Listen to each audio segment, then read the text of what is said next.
वाचना क्रमांक 21 नंबर 21, पद क्रमांक 7 और राग है दरबारी।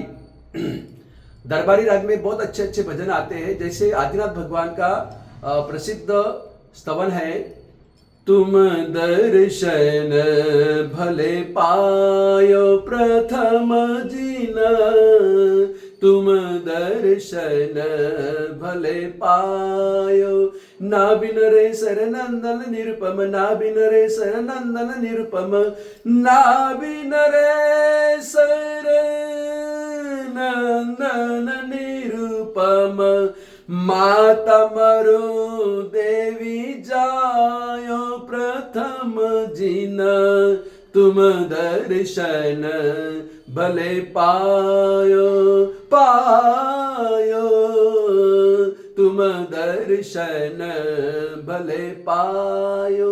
देखो दरबारी राग की विशेषता क्या है, लगभग सांझ शाम का राग है, मतलब शाम को ही गाया जाता है। जैसे भगवान के दरबार में अथवा हम कहे कि राजा के दरबार में वो गाया जाता है, भगवान के दरबार में गाएंगे शाम को, यानी संध्या भक्ति करेंगे और उसमें दरबारी राग गाएंगे तो सब भक्तजन ऐसे झूम उठते हैं।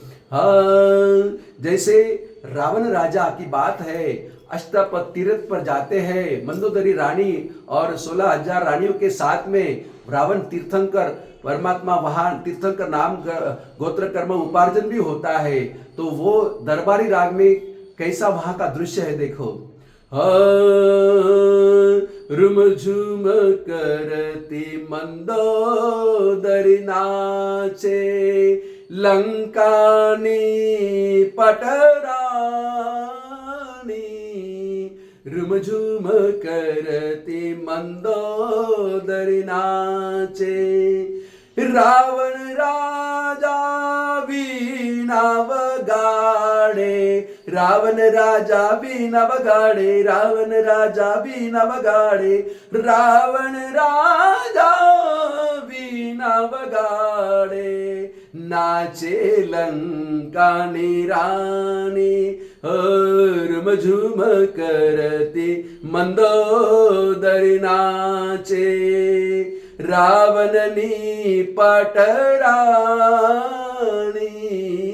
लंकानी ये रानी, रुमझुम रुमझुम रुमझुम करती मंदोदरी नाचे। और कहते हैं कि नृत्य भक्ति, ऐसे मंदोदरी नृत्य भक्ति कर रही है जो रावण की पटरानी है, लेकिन उसमें होता ये कि रावण के वीणा की तार टूट जाती है, लेकिन रावण के पास तो बहुत लब्धियां रहती है और जंघाचरण लब्धि से जंघा में से वो नस लेकर के भेजते और किसी को मालूम नहीं होता है, रानी सब अपने नृत्य में लीन है और वही उसमें तुरंत वो ज्वाइन करते, वीणा की तार के साथ में ज्वाइन करते, लेकिन खलेल किसको, डिस्टर्बेंस किसको नहीं हो इस तरह। और उसी क्षण से वो रावण राजा ऐसी भक्ति करते हैं भगवान की, तो वहां तीर्थंकर नाम गोत्र कर्म उपार्जन भी हो जाता है। ऐसे दरबारी राग, इसलिए दरबारी राग बहुत अच्छा राग है, बहुत दरबार में, भगवान के दरबार में अथवा राजा के दरबार में गाते हैं। ऐसे यही हम कहेंगे कि यहाँ अवधू क्या सोवे तन मठ में, अवधू क्या सोवे तन मठ में, हे जाग विलोकन घट में, जाग विलोकन घट में, अवधू क्या सोवे तन मठ में, अवधू क्या सोवे तन मठ में, तन मठ की परती तन की जय, तन मठ की परती तन की जय, डही परे एक पल में, हलचल मेटी खबर ले घट की, हलचल मेटी खबर ले घट की, चीने रमता जल में अवधू क्या सोवे तन मठ में अवधू, क्या सोवे तन मठ में। है मठ में पंच भूत का वासा, मठ में पंच भूत का वासा।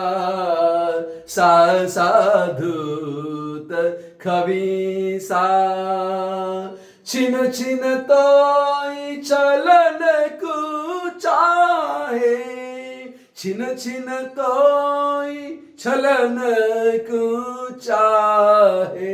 हो समझ न बोरासी सा, हो अवधू क्या सोवे तन मठ में अवधू, क्या सोवे तन मठ में।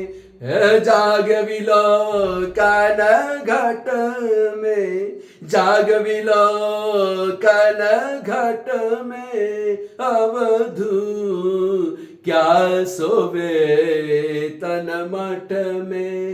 सिर पर पंच वसे परमेश्वर घट में सूक्ष्म बारी, हे आप अभ्यास लखे कोई बिरला, निरके ध्रुव की तारी। क्या सोवे तन मठ में अवधू, क्या सोवे तन मठ में। आशा मारी आसन धरी घट में, आशा मारी आसन धरी घट में। अजपा जाप जगावे आनंद गण चेतनमय मूर्ति, आनंद गण चेतनमय मूर्ति, आनंद गण चेतनमय मूर्ति, आनंद गण चेतनमय मूर्ति, आनंद घन चेतनमय मूर्ति। नाथ निरंजन पावे मोरा, नाथ निरंजन पावे।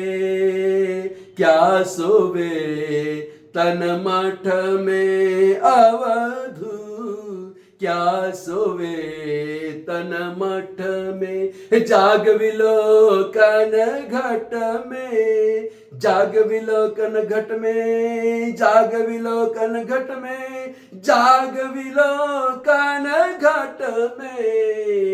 क्या सोवे तन मठ में अवधू, क्या सोवे तन मठ में। दरबारी राग एक बार गाया जाता है, उसमें ऐसी लीनता आ जाती है। ऐसे दरबारी राग प्रभु दरबार में राजा के दरबार में ऐसे गाए तब आत्मा लीन हो जाती है। ऐसे राग में एक तान हो जाते हैं हम। तो ऐसे दरबारी राग और कहते हैं अवधू क्या सोवे तन मठ में। अभी हम पद का अर्थ करेंगे। तो कहते हैं कि अवधूत आत्मन तू इस शरीर रूपी घट में क्यों सो रहा है, और जागृत बन और हृदय को देख। शरीर रूपी मठ का भरोसा मत करना, यह तो एक क्षण में गिर जाए ऐसा है। अतः तू सब अन्य प्रवृत्ति को त्याग कर अपने हृदय की आत्मा की खबर ले। पानी में मछली के पोर क्यों शोध रहा है। इस शरीर रूपी मठ में 5 भूत का वास रहा हुआ है। कौन से 5 भूत?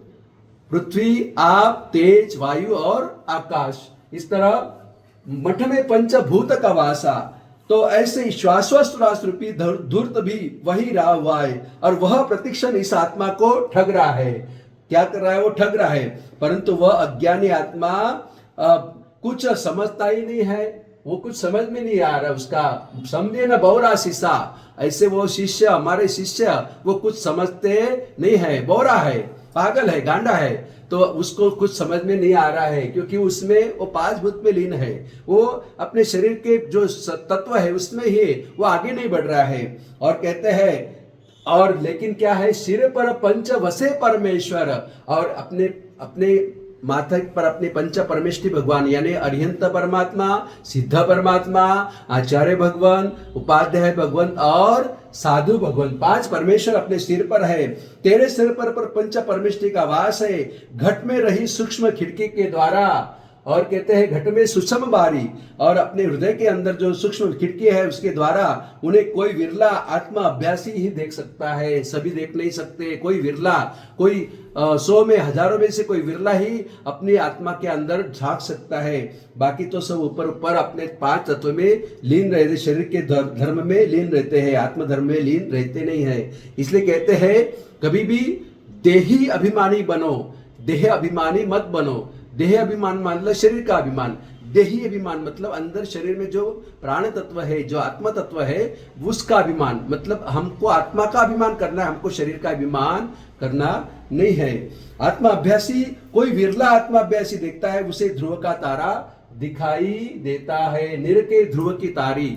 और कहते हैं आशा का त्याग करके और हृदय मंदिर में स्थिरता प्राप्त करके धरी घट में, और कहते हैं अंतरंग ध्वनि रूप अजपा जाप करना चाहिए, जिसके फल स्वरूप आनंद के समूह रूप ऐसे चेतनमय, ऐसे चैतन्यमय निरंजन निराकार का परमात्मा की प्राप्ति हमें सहज हो। ऐसी नाथ निरंजन पावे, ऐसी आत्मा की प्राप्ति हमें सहज मिले।